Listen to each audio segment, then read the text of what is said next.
वज़ीर दाखिला राना सनाउल्लाह कहते हैं इमरान खान 10 साल से मुल्क में इंतशार और फसाद के एजेंडे पर है। इसने मुल्क में अदम इस्तेहकाम के सिवा कुछ नहीं दिया। इमरान खान और हवारियों ने 4 साल तक मुल्क में लूटमार का बाजार गर्म किए रखा। इमरान खान गिरफ्तारी और जेल जाने से खौफसदा है। कराची में एंटी नारकोटिक्स फोर्स की जना इंटरनेशनल एयरपोर्ट पर कार्रवाई। जद्दा जाने वाले मुसाफिर के सामान से 4 करोड़ मालियत की हीरोइन बरामद।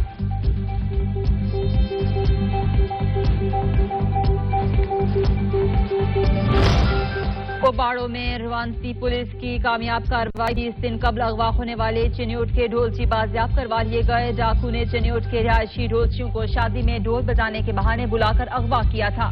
डाकू ने मगवियों की आजादी के लिए करोड़ों रुपए का तावान तलब कर रखा था।